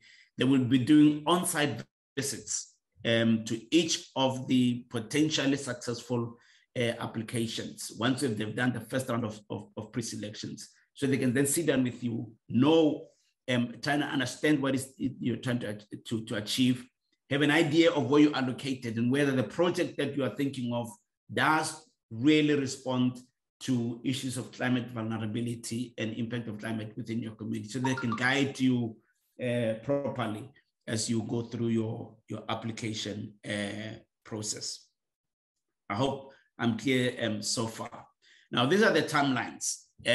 By the end of tomorrow, we'll have distributed to you the core grant application form. So everyone that's in this session today, and some of them who are not even in session but had registered for the program, will get the application form.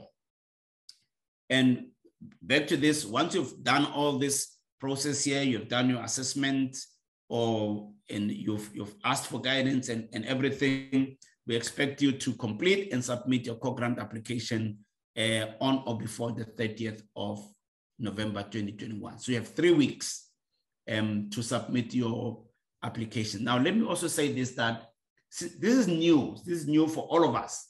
So we expect that your you'll submit your application, but it will not be like 100% perfect. There'll be areas where you might need guidance, you might need advice. There are areas that we might need more information, etc., etc. So, and don't try and submit a perfect application from by the 30th of November, but do all you can to make sure that you respond to all the questions to the best of your ability in the application form. We're still there to help you in the process going forward. So once these application forms are received by Claire and Sandra and Numisa, they will then begin a process of doing the first round of pre-selection in terms of which one does qualify, and then they will then begin to do their assessments, which we hope will all be done, the offsite and onsite to be done by the end of January 2022. And once they're done, all successful CBO applications, in other words, the first 8 CBOs that will be regarded to have successfully applied for the core grant funding support will be informed by mid-February 2022. And once they've been informed and in terms of the process going forward, we expect that by March 2022, the funds will have been released, and then the grants, the project can then begin. So as you can see, we're giving ourselves November, December, January, February to get this core grant process properly done and completed, so that project can start being operational in March of 2022. And once this project are running, then we'll then go into the second round of applications for in year 2 of this project. So basically, that's the process. You do a community-based your climate vulnerability assessment. You get support and guidance and assistance where needed. You complete the form to us. And then tomorrow we give you the form. You bring it back to us by the 30th. You be available for an on-site and off-site assessment. You'll be informed of the success of your project by mid-February 2022. It might even be earlier, depending on how quickly we are able to turn around the assessment process, but we're giving us enough time for the toing and froing of your application forms. And then by March 22, we're hoping that all projects will start being implemented. Now, throughout the whole process, starting from today, basically, you'll be getting support from Claire, from Sandra, and from Numisa on this grant applications. So please feel free to contact them, post on the WhatsApp group, send them emails, ask questions. And this support is ongoing. Even during the project implementation phase, this project is going. Those that are attached to SCED, the SCED program officers will also be of support to you. There will also be technical support by climate change experts where and when needed. You know, some projects are very technical. For example, if people think about doing removal of island vegetation or dealing with landfills, or thinking of alternative energy projects, these are highly technicalized and specialized fields.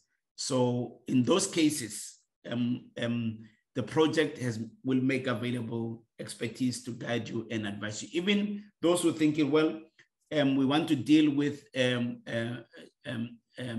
mitigation strategy by coming up or establishing communal food gardens, where we're gonna do it or plant or use organic methods of growing food for the community, and do water harvesting and irrigation methods and stuff. Those are specialized fields where you will need people who have got the necessary expertise to come through and help you. So that expertise will be made available to you in addition to what Claire, Sandra, Numisa, and our program officers will be providing to you. There'll also be ongoing training on climate change, like we're doing today. Next year, in February, we're having a national national workshop festival. We're having a national festival, climate change festival. We're planning to have it in Cape Town. If all goes well, it will be an in-person seminar, depending on the rate of COVID infections by that time. So those kind of things will be ongoing for the duration of the 2-year project. So you'll not be left alone. There will be people working with you as you design your project, as you submit your application, as you implement the project. There will be support all the way through to make sure that your project becomes sustainable. Yeah, I don't know if there are any questions, comments, or answers to the questions and comments that you may have. And if so, but let me also say thank you so very much for the opportunity. Back to you, Claire.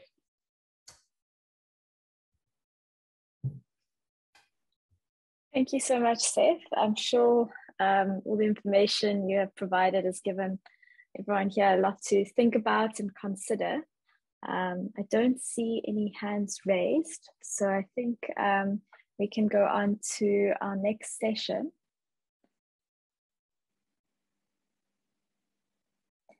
So I'd like to welcome to our next speaker. Thabo from HBF will be taking us through our Youth Citizen Journalism Fellowship. He will be explaining to you what the fellowship entails, what kind of people can apply. And we have already sent all of this information, but we just wanted to provide Thabo with an opportunity to speak to you directly so that you can ask any questions and just hear more about the program. So I'll hand over to you, Thabo.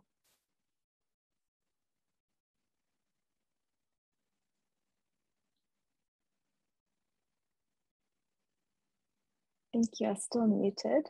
There we go. Okay, yeah, thanks so much, Claire.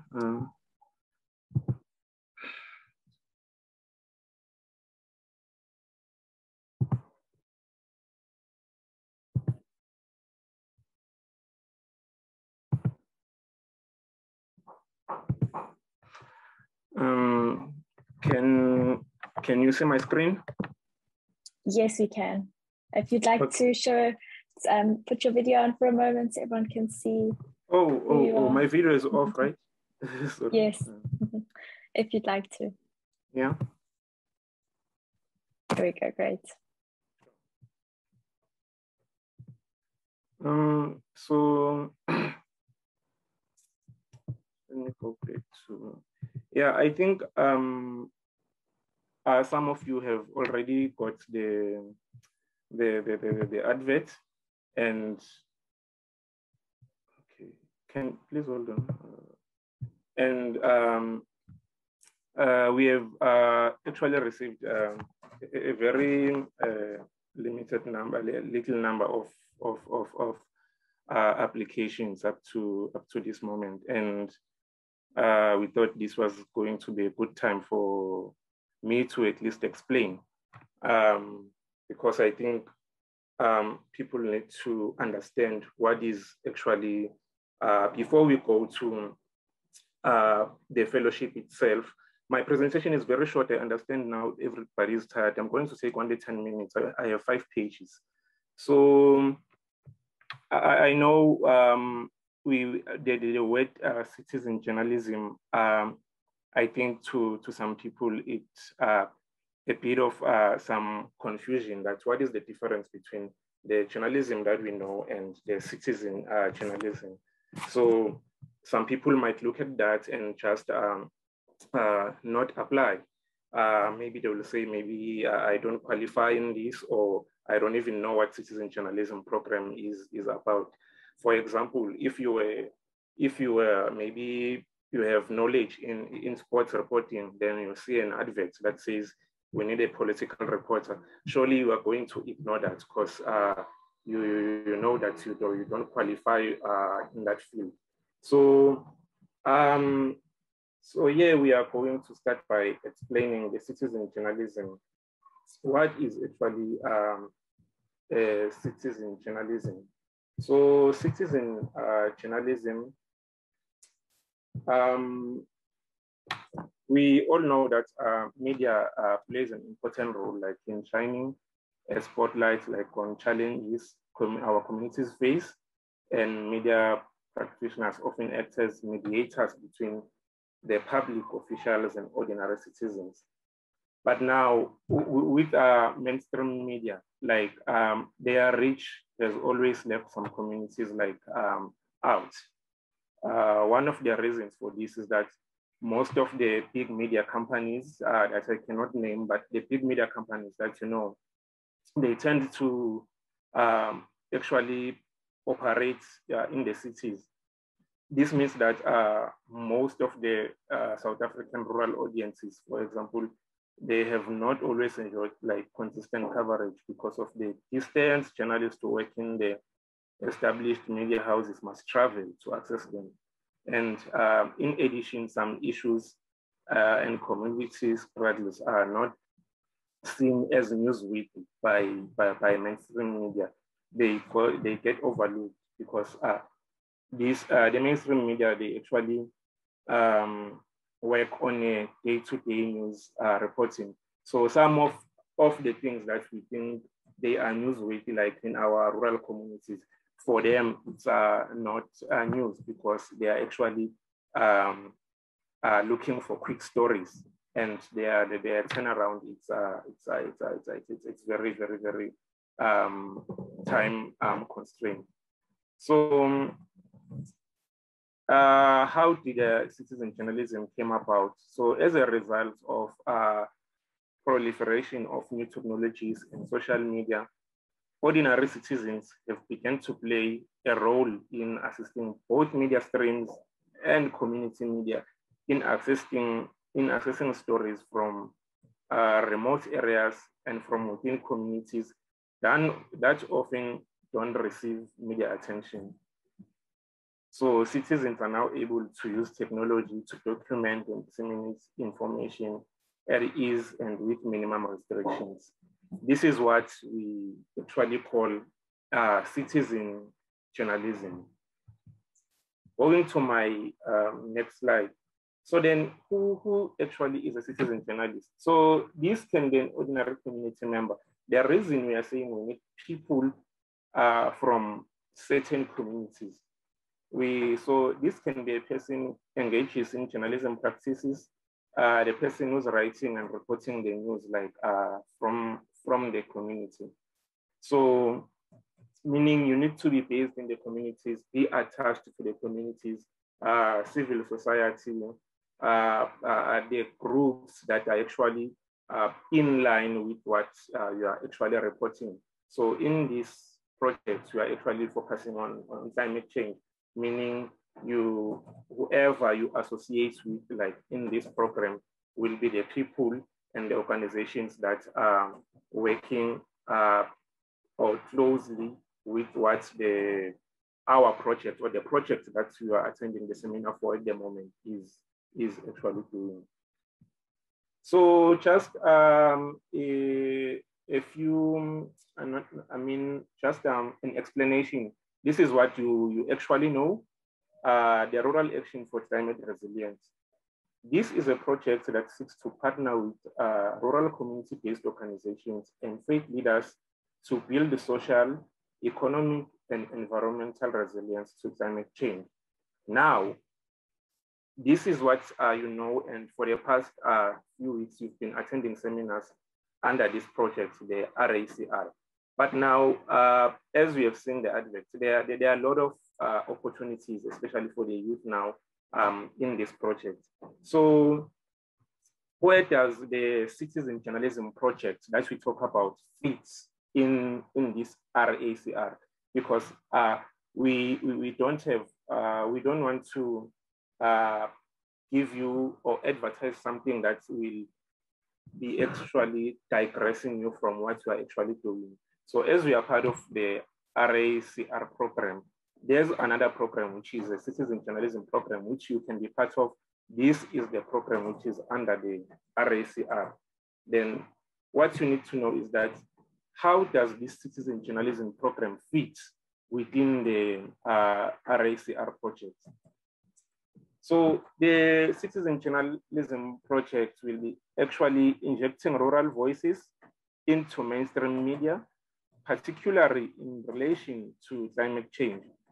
Remember, we said most of our communities, they actually receive limited attention from mainstream media.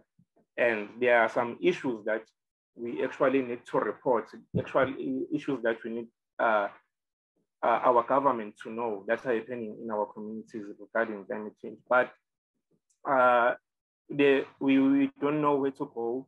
Sometimes even if we try to reach mainstream media, it's not that easy if you just come as an individual.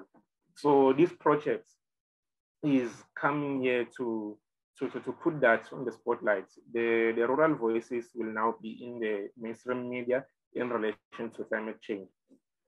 The project will develop storytelling capacities for rural youth and their knowledge of climate change. Will establish a network of young climate journalists who can report on climate change issues from a rural perspective. We'll also focus on growing knowledge of climate change in rural communities through increased local coverage in the issue.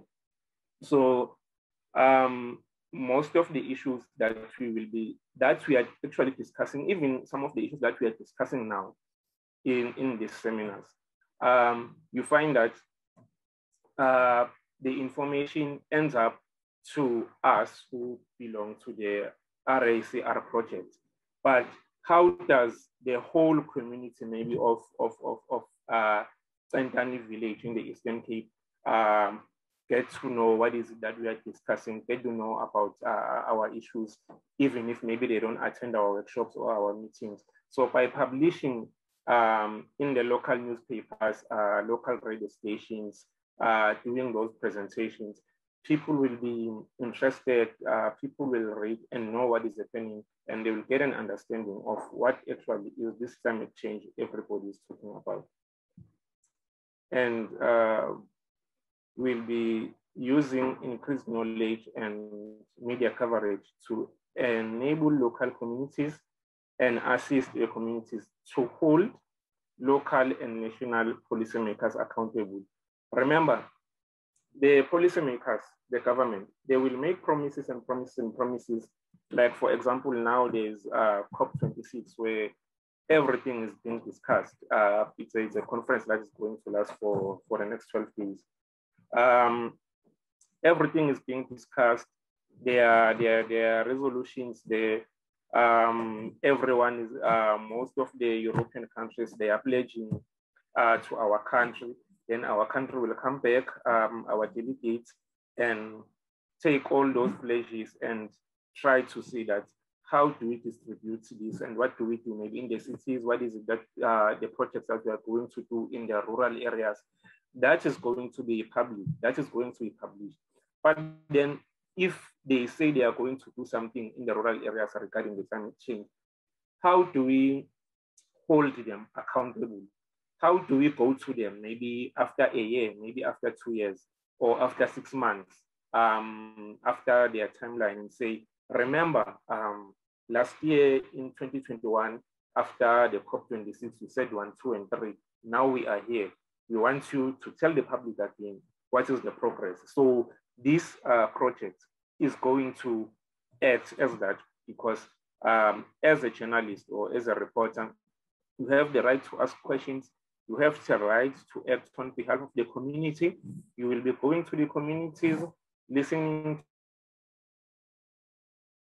to what the communities are saying. Then you will be that bridge between the community voices and the policymakers, our government, and all that. So as a citizen journalist, you will be playing that role of making sure that our voices in the rural areas, in the communities, are heard by our government or whoever or who's actually responsible in this discussion of climate change. Then what are the what do we need from the what is going to happen once you are part of the project? This means we are going to participate in weekly diary meetings. So there's something in the newsroom we call a diary meeting. That's when you come on a Monday morning, you pitch, you say, okay, within my community, 1, 2, and 3 is happening. So I was thinking to write a story, and I'm thinking that this story, this is what it's going to achieve. Maybe in about 3 months' time, I'm going to follow up. Let me just give you an example. Maybe you are going to write a story about the importance of boreholes in your community, and maybe what has the municipality promised. Maybe the municipality has promised that, or maybe a certain company has promised to say, no, we are going to provide 1, 2, and 3 to this community. Then you come and you pitch the story. We approve the story. If maybe there are some gray areas or there are gaps, or maybe there are some researches that need to be done, that's the importance of a diary meeting. We are going to discuss and structure your story so that you don't end up submitting or working on something that we are not going to pay for. So we want to make sure that whenever you are in a diary meeting, whatever that we teach, we make sure that we work around it to make it a story that can be paid for. Because within this project, there will be a stipend that people will get, but I will not disclose that at the moment. It will be disclosed to those who are going to be selected. So just clearing out the issue of diary meetings and the importance of diary meetings is to make sure that you are working on something that we are going to use and we are going to be able to pay for. That is why it is important to have a diary meeting than to come and say, okay, I interviewed so and so in my community and I've written a story already. That doesn't work actually with journalism. And you will have to be active on the WhatsApp group. We are going to create a WhatsApp group, which will be specifically for the Citizen Journalism Project. And the participants will receive briefings on policy developments or local government events that pertain to climate change. So there will be a lot of support. I just included only these 3, but there's going to be a lot of support like in the project once people are actually selected to be part of the project. And who are we actually looking for? You need to be a resident of, you need to be actually a resident of rural communities within the Eastern Cape, Western Cape, and the Northern Cape. I understand that maybe there might be some other provinces that you work in, but for now, we are going to start with the Eastern Cape, Western Cape, and Northern Cape, and hopefully as time goes by, we'll expand to other provinces. And the adverts that you have got, or if you didn't get it, I hope that after this seminar, your group leader, WhatsApp group leaders are going to maybe post it again. With this, when I say be from the rural communities within the EC, Western Cape, and the Northern Cape, there are municipalities that are listed at the end of the advert. It's a lot of them. Actually, it's the municipalities that you are actually coming from. I bet that everyone in this seminar now comes from those municipalities. And you need to be, so you can be a young journalist or journalism student hailing from a rural community area, must have excellent storytelling skills, good writing, verbal communication skills in English, then you must be fluent in the local language. Have an activism background as a community activist or an active member of a community or a social environmental issue and involved within with the local organizations. Have interest and some background regarding climate change, advocacy, possibly involved in environmental organizations such as African Climate Alliance, SAFC, or any other organizations. Journalism experience in either written or broadcast media and reporting on climate change would be a plus. And be from the same municipalities as SCARE, SAFC, or HBF partner organizations. And then, as we have said, this is a youth program. We will need people who are between the ages of 18 to 35. And now, what is important, maybe something that maybe might, you know, when we are listing the criteria of what is it that we're looking for, people tend to look at everything and say, okay, no, I actually don't have, I'm not a journalism student, so I don't qualify here. So see the text highlighted and read in my presentation. It says, it is not anticipated that every fellow meets the above criteria.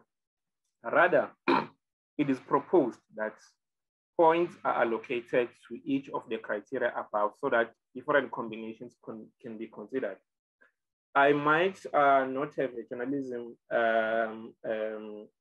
qualification, or maybe I'm not a journalism student, but maybe I do have good storytelling skills. Maybe I can write, you understand? Maybe I'm an activist. I'm an active community member.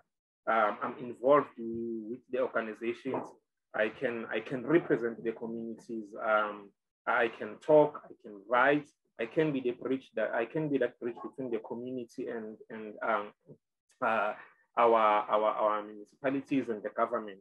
So that doesn't mean that I don't have to apply. So those criteria are listed there that if you meet any of the above, then you can apply. Once we sit down with the selection panel, we are going to check.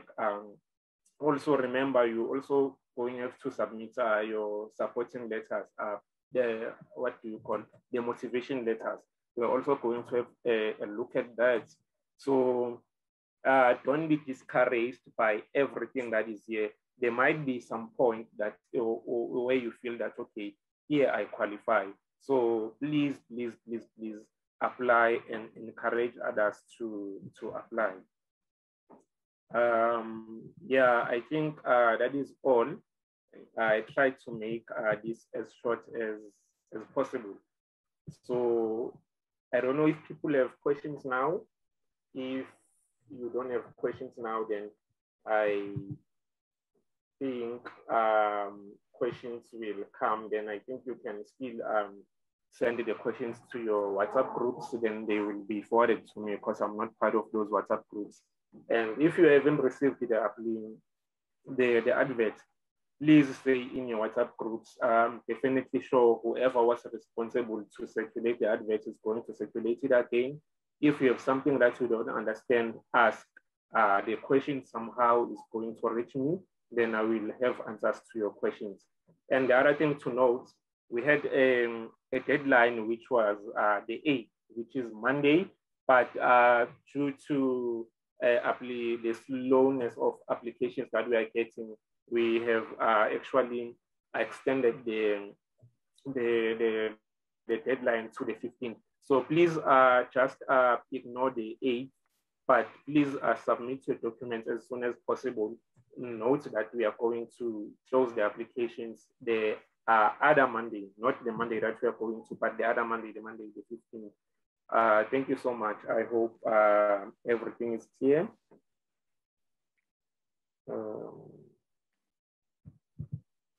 Thank you so much, Thabo. I'm sure there will be some questions. Can you please share your email address in the chat box? It's also included on the application form. So for anyone that's actually seen that application form, I'm sure they would have seen your email. but maybe just for ease of reference, you can post it for us in the chat box. And I'm sure you'll all be pleased to hear about that extension and the time that you have to submit the application form. So we've had a very long session today. I'm so impressed to see how many of you have stayed and that you've participated. And yeah, really, it's so great to have all of you stay on. And this is our final session, as I mentioned, for this year, our final workshop. And I'm going to first briefly summarize what the next steps are.